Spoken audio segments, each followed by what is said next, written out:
আপনাদেরকে বিনীতভাবে আমরা বলতে চাই, এই সরকার গত মাইলস্টোন ট্র্যাজেডিতে কয়েকটা বড় ভুল করেছে। এই সরকার ভুল করলে যেটা হয়, এই ভুলটা আর সরকারের থাকে না, এই ভুলটা আমাদের সবার গায়ে এসে পড়ে। কারণ এই সরকারটা আমরা নিজেরা সরকার না হলেও বাংলাদেশের সবথেকে জনসমর্থিত জনগণের সরকার, সুতরাং সে ভুল করলে আমাদের গায়ে তো এসে দাগ লাগে।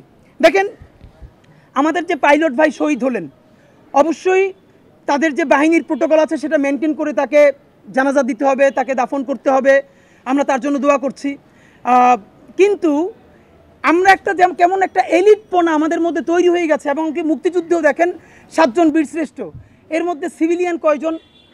মানে যুদ্ধ যখন হবে তখন অবশ্যই সামরিক যারা বাহিনীতে আছেন তারা তো যুদ্ধ করবেনই, কিন্তু যেই লোকটা কোনো ট্রেনিং ছাড়া অস্ত্র হাতে তুলে জীবন দিয়ে দিল, তারা আপনি ইকুইভ্যালেন্ট করতে, আপনার কাছাকাছি প্যারালাল করলে শত্রু মনে হয়? মানে আপনাদের মধ্যে কি এই যে একটা এলিটপনা যে আমি সামরিক খাতের, এইটা থেকে আমরা কি বাংলাদেশে বের হতে পারবো না? আপনারা ভাবেন। এবং আমাদের একটা ব্যাপার যে প্রত্যেক জায়গায় আমাদের একজন হিরো বানাইতে হবে, প্রত্যেক গল্পে যেমনি হোক।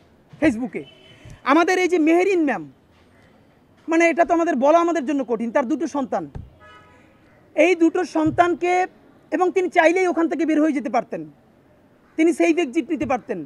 তিনি তার ছাত্রদের দিকে তাকাইয়া, তার বাচ্চাগুলোর দিকে তাকাইয়া নিজের জীবনটা শেষ করে দিলেন। তিনি অন্তত 20টা বাচ্চার জীবনকে বাঁচিয়েছেন, আল্লাহ বাঁচিয়েছেন।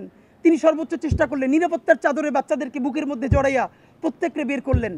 সেই 20টা বাচ্চাকে বের করতে গিয়া তার সারা শরীর ঝলসে গেল। বার্ন ইউনিটে গিয়ে তার হাজব্যান্ড বলল যে তুমি তো সন্তান 2টি এতিম করে দিলা আমার। সে বলল আমার সন্তান 2টি এতিম করলাম, কিন্তু আরও যে 20টা বাচ্চা ছিল ওরাও তো আমার সন্তান, আমি কি ওদেরকে এতিম করব?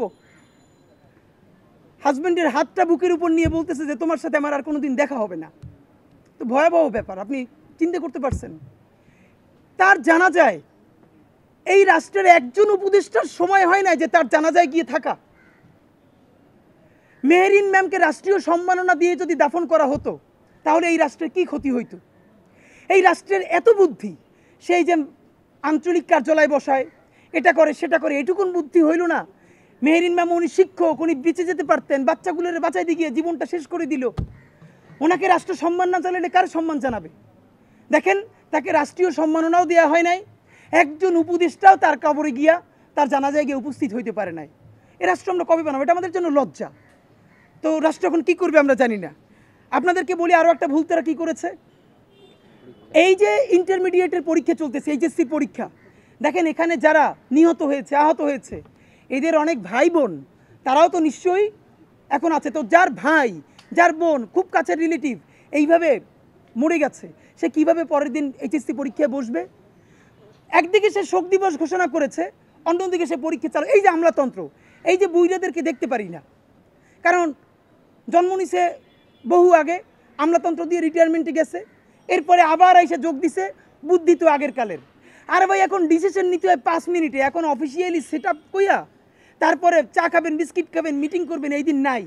এখন হোয়াটসঅ্যাপে গ্রুপ কলে মানুষ 1 মিনিটে সিদ্ধান্ত নেয়, গুরুত্বপূর্ণ ডিসিশন নেয়। আপনি শোক দিবস ঘোষণা করেছেন, আপনি সাথে সাথে কি করবেন?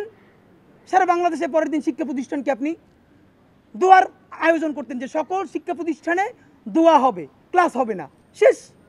ঢাকা বোর্ডে আপনি পরের দিন পরীক্ষা স্থগিত করে দিতেন, সারা বাংলাদেশে দরকার নাই, শুধু ঢাকা বোর্ডে, যে ঢাকা বোর্ডে সবাই দোয়া করবে, পরীক্ষা স্থগিত না।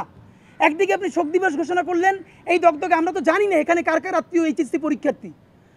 এইটা আমরা সবাই মিলে রাত্রিরে কথা বলতে বলতে রাত্রির 3টের সময় সিদ্ধান্ত আসলো, পরীক্ষা 10টায়, সকাল 8:30টায় ওয়েবসাইটে নির্দেশনা আসলো। এটা কি ভাই? এইটার কারণেই তো পরবর্তী দিন দেখেন ছাত্রলীগ, গুন্ডালীগগুলো গাজীপুর থেকে আরও বিভিন্ন জেলা থেকে লোকগুলো পাঠাইয়া আমাদের মাইলস্টোনের শিক্ষার্থীরা যখন শান্তিপূর্ণ আন্দোলন করতেছে সেইখানে সেগুলো ঢুইকা তারা কোথার মধ্যে কি বলে আমরা হাসিনার ফিরিয়ে আনবো। কত বড় বদমাইশ দেখেন। গালাগালি অনেকবার তওবা করি, করবো না, ছাইড়ে দিতে চাই। নিজেরও ছেলে হয়েছে, এখন তো একটা বয়স আসছে, গালাগালির তো একটা পর্যায়ে আছে, কিন্তু গালি তো না দিলেও এখন গুণে হয়, এমন পর্যায়ে আসছি। মানুষ গেছে ময়ূর ও গেছে ঘর পোড়ার মধ্যে আলু পোড়া দিতে, বলে হাসিনারে ফিরিয়ে আনবে। হাসিনা তোর জায়গা মতো ঢুকিয়ে দেওয়া দরকার ছিল সাথে সাথে। আমরা নিজেরা শিক্ষা সচিবের পদত্যাগ চাইছি, পদত্যাগ করানো হয়েছে, সবাই মিলে সচিবালয়ের মধ্যে ঢুকছে। কিরে ভাই, আর এই সরকার ভালো হয়েছে, মব করে না, এখন তো নিজেরাই সবচেয়ে বড় মবের শিকার। শিক্ষা মন্ত্রণালয় সেখানে গিয়া পিটিপিটি করতেছে, 6 দফা মাইলস্টোনের শিক্ষার্থীরা দিছে, সরকার 6 দফায় মেনে নিছে। দেখেন জনতার রাষ্ট্র যে একটু একটু প্রতিষ্ঠিত হয়েছে তার প্রমাণ হইলো অনেকে জিনিসটা ধরে নাই। 2 জন উপদেষ্টা, শিক্ষা উপদেষ্টা, আইন উপদেষ্টা মাইলস্টোনে গেলেন, 9 ঘন্টা অবরুদ্ধ করে রাখা হয়েছে। আমি তো মনে করি এটা জনতার বিজয়। দেখেন রাষ্ট্রের হাতে এতটুকুন ক্ষমতা আছে, চাইলে ওখানে পিটি করে তাদেরকে বের করে নিয়ে আসতে পারতো, এটা তো সরকারের এই ক্ষমতা ছিল। কিন্তু এই যে সেইটা না করে 9 ঘন্টা তারা অবরুদ্ধ থাকলেন জনতার কাছে, এই যে ক্ষমতাসীনরা জনতার কাছে ছোট হয়ে থাকা, এইটাই জনতার রাষ্ট্র। এই রাষ্ট্রই আমরা বানাইতে চাই।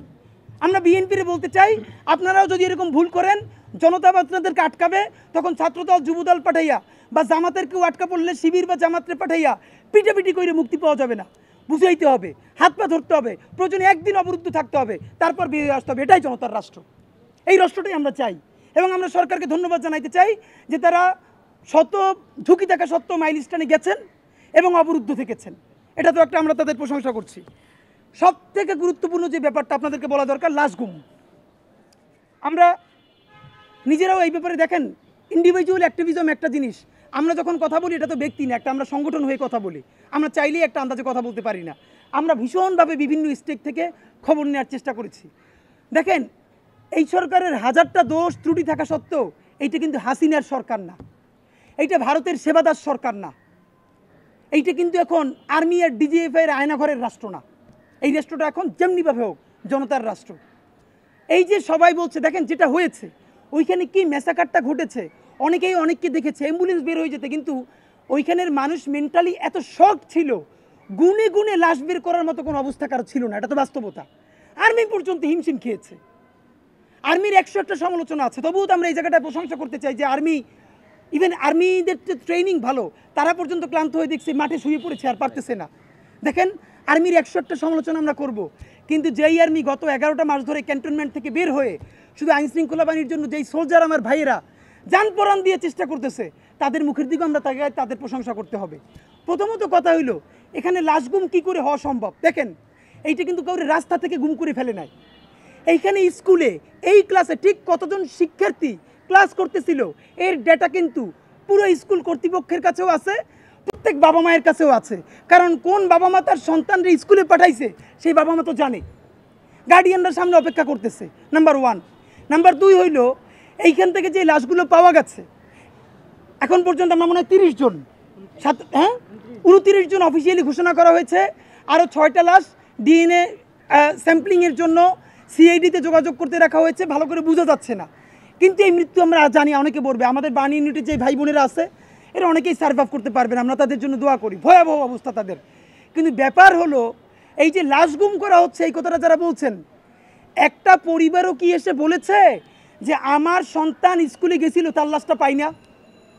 বা এটা তো কোনো পরিবার এসে বলতে হবে। এখন কি এই মিডিয়া, ধরেন আপনারা যারা মিডিয়া, বাংলাদেশে এমন কোনো মিডিয়া আছে যে কোনো পরিবার এসে বলবে আমার সন্তানদের পাই না, সেইটা মিডিয়া প্রকাশ করবে না? মিডিয়ার এত খারাপ অবস্থা তো এখন হয় নাই। মিডিয়া বাদ দেন, সামাজিক যোগাযোগ মাধ্যম, কোনো বাবা কোনো মা ফেসবুক লাইভে এসে বলেছে আমার সন্তানটার এখন পর্যন্ত পাই নাই? ধরেন স্কুল শিক্ষা প্রতিষ্ঠানও বললাম এটা গুম করতে চায়, আইন শৃঙ্খলা বাহিনী গুম করতে চায়, যার সন্তান সে তো গুম করতে চাইবে না ভাই। তাহলে সে হয়তো মিডিয়ায় বলবে, অথবা সে ফেসবুকে এসে বলবে, কোথাও না কোথাও তো বলবে।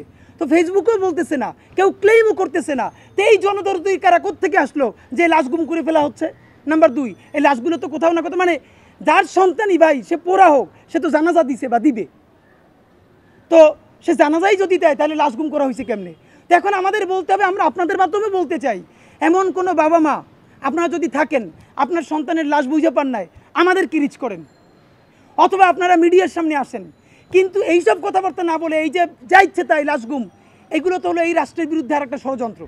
এটা আমরা তীব্র প্রতিবাদ জানাচ্ছি। এইটা কোনোভাবে এই বাংলাদেশে এখন আর লাশ গুম করা সম্ভব না। এর কারণ এইটা কোনো আন্দোলনে গুলি করা হয় নাই, ক্লাস করতেছিল, ডকুমেন্ট স্কুলেও আছে, বাবা মায়ের কাছেও আছে। সন্তানের লাশ বুঝতে না পাইলে তারা আমাদেরকে জানাবে অথবা সামাজিক যোগাযোগ মাধ্যমে বলবে, হিসেব সোজা। আপনাদেরকে আর একটা কথা বলি, সেনাবিরোধী আর একটা চক্রান্ত শুরু হয়েছে। সেনাবাহিনী 101টা সমস্যা করলে আমরা ইনকিলাব মঞ্চ থেকে সেনাবাহিনীর সম্বন্ধে যত কথা বলছি, বাংলাদেশের কোনো রাজনৈতিক দলও সাহস নিয়ে এত কথা বলে নাই। কিন্তু একটা গ্রুপ সুযোগ পাইলেই কথা নাই বার্তা নাই, বিচার নাই আচার নাই, তার আগে কতক্ষণ বলবে পাহাড় থেকে সেনাঘাঁটি সরাও, কতক্ষণ বলবে ঢাকা থেকে সেনাঘাঁটি সরাও, মানে হইলো সারা দেশ থেকে সব সেনাবাহিনী ঘাঁটি সরাই দাও আর ভারত হয় সেইটারে দখল করুক। এটি হলো মনের বাসনা। পাহাড়েও সেনা থাকতে পারবে না, সমতলেও থাকতে পারবে না, থাকবে খালি ওরা আর থাকবে ভারত। এটা কি ভাই?